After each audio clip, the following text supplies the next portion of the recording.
Sholat tahajud itu, ayah bunda sayang, bapak ibu sekalian, sholat yang bisa mengantarkan kemuliaan bagi seorang manusia. Makin hebat tahajudnya, makin mulia hidupnya. Surat Al-Isra ayat 79. Wa minal laili fatahajjad bihi nafilatan lak asa ayyab'asaka rabbuka maqamam mahmuda. Dan di waktu malam bangunlah, dirikan sholat tahajud. Tuh, langsung disebutkan langsung fatahajjad kan gitu. Bangunlah, dirikan sholat tahajud nafilatan laka, sebagai tambahan untukmu. Lihat apa yang akan Allah berikan kepada orang yang ahli tahajud. Asa ayyab asaka rabbuka maqamam mahmuda, maka Allah akan angkat derajat orang yang ahli tahajud tadi maqamam mahmuda, ke tempat yang paling tinggi. Makanya ibu bapak nih, kita yang sedang terpuruk, yang sedang down, yang sedang di bawah, ayo bangkit lagi. Gimana caranya? Hadirkan sholat tahajud. Hadirkan sholat tahajud. Sholat tahajud itu adalah sholat yang bisa menguatkan diri kita untuk bisa mendapatkan derajat tertinggi di hadapan Allah Subhanahu wa Ta'ala. Setelah itu ngapain Ustaz? Jangan tidur lagi, lanjut zikir, kan gitu. Perbanyak zikir di waktu sahur, minimal dengan istighfar. Astagfirullah, astagfirullah, astagfirullah. Mohon maaf, boleh jadi rezeki kita seret, hidup kita susah, hidup kita sulit, karena masih banyak dosa yang pernah kita lakukan. Mungkin ada dosa kita di masa lalu yang belum kita taubatin. Mungkin ada kesalahan kita di masa lalu yang belum kita istighfarin. Wa fil asharihum yastaghfirun. Kan begitu. Orang yang di waktu sahur mereka memperbanyak istighfar. Nabi SAW tidak pernah kurang dari 70 kali. Disebutkan dalam keterangan lain tidak pernah kurang dari 100 kali beristighfar setiap hari. Itu Nabi, Rasul. Surganya pasti, hisabnya aman, amalnya banyak, dosanya tidak ada, dimaksum.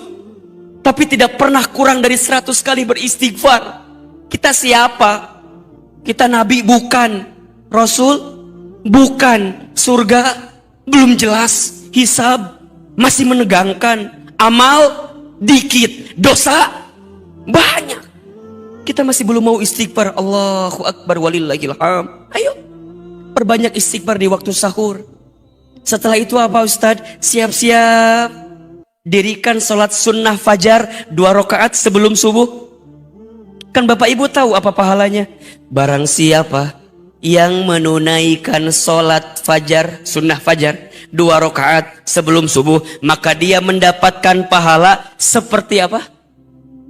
Seperti apa?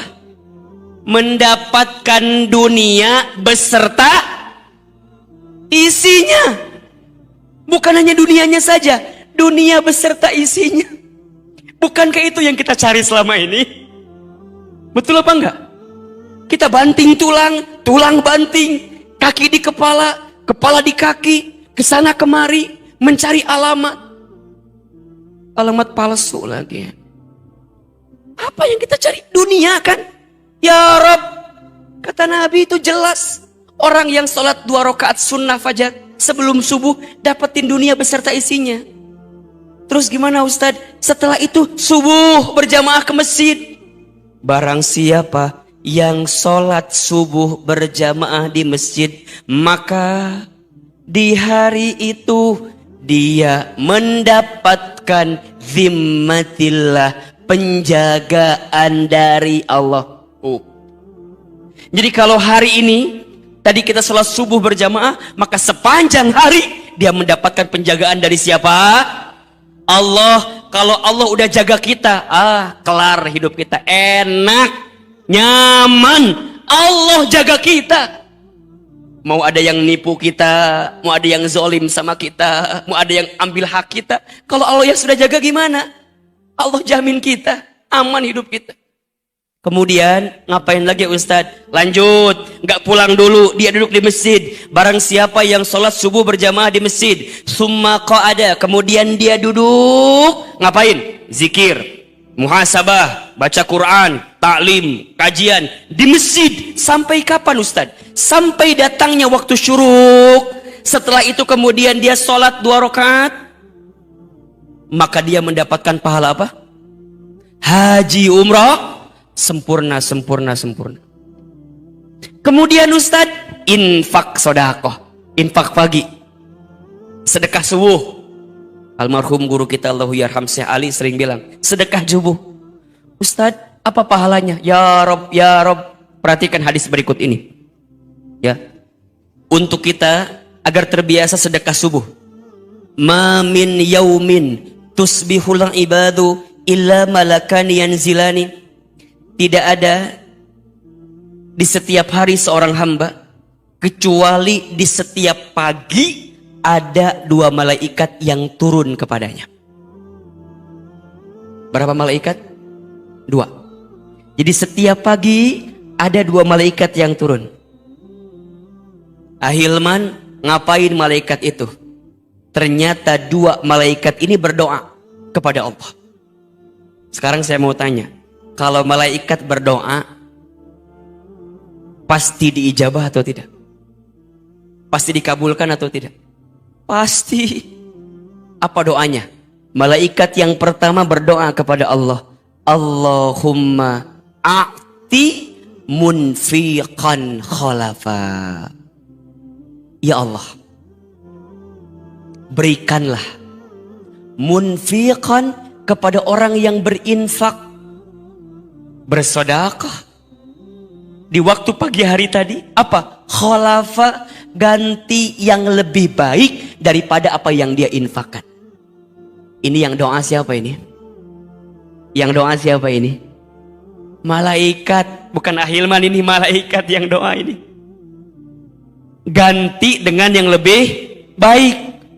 Kemudian malaikat kedua berdoa, apa doanya?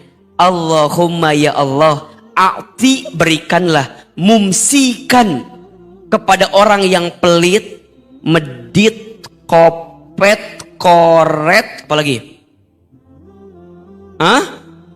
Meregehese, cap jahe, buntut kasir, medit betul. Apa? Talafa, binasakan dia dengan apa yang dia miliki. Apalagi Nabi juga berdoa di waktu pagi. Apa doa Nabi? Allahumma barik li ummati fi bukuriha. Ya Allah, berkahilah umatku di pagi harinya. Malaikat berdoa, Nabi berdoa, Allahu Akbar, tembus, mustajab. Dan itu adanya kapan? Di pagi hari. Makanya orang tua kita dulu ya suka bilang gini, jangan bangun kesiangan, nanti rizkinya dipatok. Yang ngambil ayam kan, bukan toko sebelah ya. Ayam. Ngapain lagi Ustadz? Baru ikhtiar, jalan, ayo siap-siap, bismillah. Yang kantor, berangkat ke kantor. Ya, yang dagang, siapin lapaknya. Bismillah. Awalnya kita udah nyiapin ikhtiar langitnya dulu kan? Coba dari tahajud, istighfar, salat fajar 2 rakaat sebelum subuh, salat subuh, kemudian isyraq, kemudian infak sedekah. Masa sih rizkinya nggak ada? Ya nggak? Kemudian apa? Duha, salat duha. Barang siapa yang tidak meninggalkan 4 rakaat salat duha di pagi hari, maka Allah akan cukupkan kebutuhannya. Cukup kebutuhannya. Kita gak usah minta banyak lah, minta cukup aja. Betul? Mau bangun rumah, cukup. Renovasi rumah, cukup. Ganti mobil, cukup. Nambah kendaraan, cukup. Beli ruko, cukup. Haji umroh, cukup. Nikah lagi? Tidak cukup. Jangan. Cukup, minta yang cukup. Kan itu yang kita minta sama Allah, betul nggak? Karena banyak orang yang berlimpah tapi nggak cukup hatinya. Banyak orang yang punya segalanya tapi nggak cukup. Tapi ada orang yang mungkin dikit-dikit aja, gajinya nggak gede Ustadz, tapi cukup gitu. Allahu Akbar. Coba saya mau tanya ibu bapak, tolong jawab, pilih mana? Kaya gelisah, miskin tenang. Saya tahu jawabannya, saya tahu ya. Yang ketiga jawabannya ya. Kaya, kalau boleh milih ini mah ya. Mungkin kita nggak usah minta yang banyak-banyak, tapi tenang, cukup, itu kebahagiaan. Maka ayo duha, jangan sampai lupa sholat duha itu. Kalau mau kita sempurnakan 12 rakaat kan, barang siapa yang sholat duha 2 rakaat, maka kelak dia dibangunkan istana di mana? Di surga. Makanya dalam duha kita sering doakan setelah duha apa? Allahumma inna duha'a duha'uka wal baha'a baha'uka wal jamala jamaluka wal quwwata quwwatuka wal qudrata qudratuka wal ismata ismatuka. Lanjut doanya. Allahumma in kana rizqi fis samai fa'anzilhu wa in kana fil ardi fa'akhrijhu wa in kana haraman fatahhirhu wa in kana mu'assiran fayassirhu wa in kana ba'idan faqarribhu ma ataita ya Allah fi ibadikas solihin. Ya Allah, jika rizkiku masih di langit, maka turunkanlah. Jika rizkiku masih di bumi, maka keluarkanlah. Jika rizkiku masih haram, maka sucikanlah. Jika masih sulit, mudahkanlah. Jika masih jauh, dekatkanlah. Ya Allah, berikan kami rizki sebagaimana Engkau berikan kepada hamba-Mu yang soleh.